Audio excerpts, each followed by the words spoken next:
Welcome back. President Jacob Zuma has applauded municipalities that are going the extra mile to serve communities more effectively. The president was addressing the South African Local Government Association, SALGA. National Members Assembly, the three-day assembly, is aimed at strengthening local government. Now, for more on the resolutions and the outcomes of this assembly, Deputy Chair of Salga, Mpho Nawa, joins us in the studio. Mr. Nawa, thank you very much for joining us. Thank you very much. Now, this Salga National Members Assembly concluded today. What was the outcome there? Well, I think what is important is to get all municipalities in the country to support what the President and the Minister of Culture has proposed, which we call going back to basics. And that means that municipalities must help to perform better than what we've had before. Now, the President has urged municipalities to reduce the use of consultants. How much do consultants actually cost local government? Well, I would not be very authoritative on the matter, but it's a lot of money that is concerning. And we think it's important that the municipality, people who are employed to do the work, they must do the work. So we don't employ to be an engineer, and the next time you employ another engineer as a consultant to come and do the work. And I think the President was sharp on the matter. Now, the whole purpose of this National Members Assembly was meant to look at some of the challenges facing local government. What are some of those challenges that were brought forward, and what are the solutions? Well, I think the most important thing was also to celebrate the 15th year of democratic local government. And that is an issue that we think over years we have come to have a wall-to-wall municipalities. We have seen a lot of changes in municipalities. We have seen towns change. We've seen people having access to water and electricity and sanitation. And that for us has been a good thing of achievement that the municipalities have done.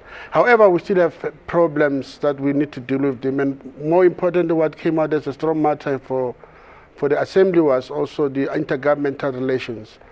That all spheres of government must play a role in ensuring that they help local government to perform. All departments must also take advantage of IDPs, integrated development plans. Let's work together to serve the people. Now, what is hindering the intergovernmental relationship? Because you have just mentioned now that there's an issue between, national and provincial and local government working together. What has been hindering that relationship specifically? I think the problem is the alignment, the budget line alignment of national and provincial start from April, and that caused problems in local government. So the issue of alignment is very important. We also think departments, as they plan, they must plan with municipalities. You don't want to parachute a project which is not part of the broader IDP plans. So the issue here is that let's advance that we should work together and ensure that all of us get mandate from IDPs. And it's what the President actually has emphasized.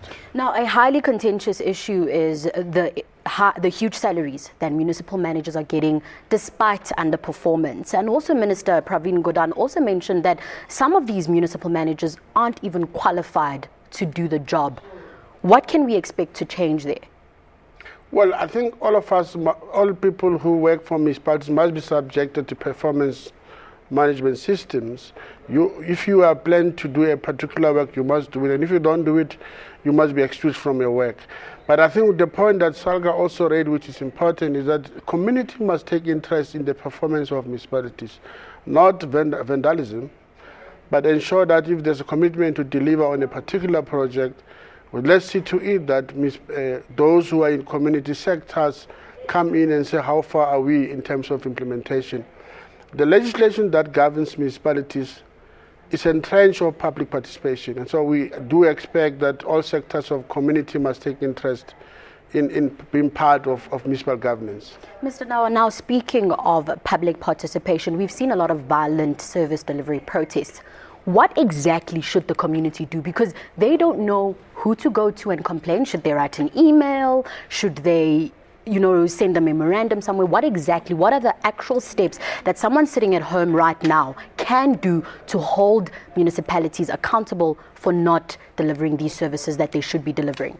Well, the one part of effective participation is to get people or communities not to only act when there's a problem. They must be part of the plan throughout. They must be part of what is going to change in our community. How much do you have for us to change?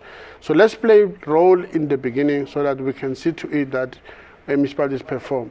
But one other way that municipalities are getting smart, and therefore there are new other innovations that municipalities are engaged. And if you go to China, they go on Wi-Fi, there's a Wi-Fi television and tutoring, Facebooking, and municipalities are also in that platform. And we hope that people are able to engage with municipalities better and improve a better discourse of how best to govern. Now, let's look at this municipal audit support program. Has it yielded any positive results, and can you take us through some of them? Well, you would know that the Auditor General annually release reports about the state of municipal financial governance. And at Salga, we thought we should actually focus on those municipalities that are at the disclaimer and provide support. And we have seen most of them change. We've done work in the Eastern Cape, we've done work in Gauteng, we've done work, and we see that there's a change in the support that we provide. You would know that sometimes small municipalities are unable to recruit the proper skills, and therefore there are vacancies that are there, and Salga comes in that space to help. But again, the minister has raised an issue that let's have a hub of shared services. Let's share the skills that we have. If you are in a district, municipalities must have a common plan to help each other to ensure that they deliver proper services. So we also are at the level of using shared services. What about the water shortage facing South Africa? What contingency plans are there to deal with these shortages? Well, I think the one part that we have advanced is to really ensure that we build knowledge in our communities that the water is a scarce resource. And therefore we must get ways to preserve the water. And that's the best thing. But also with the Department of Water Affairs in our country, there are campaigns to deal with the leaks and to ensure that people take care of the water. So there's a program that focuses on how best we can save water in our communities. But what is critical for us is to build knowledge, is to mobilize people to appreciate that water is a scarce resource. It will be very good that people go for JoJo tanks, and during rainy season, people can harness water or rainwater. Mr. Nawa, thank you very much for joining us and for the updates. My pleasure. Thank you very much. I appreciate it.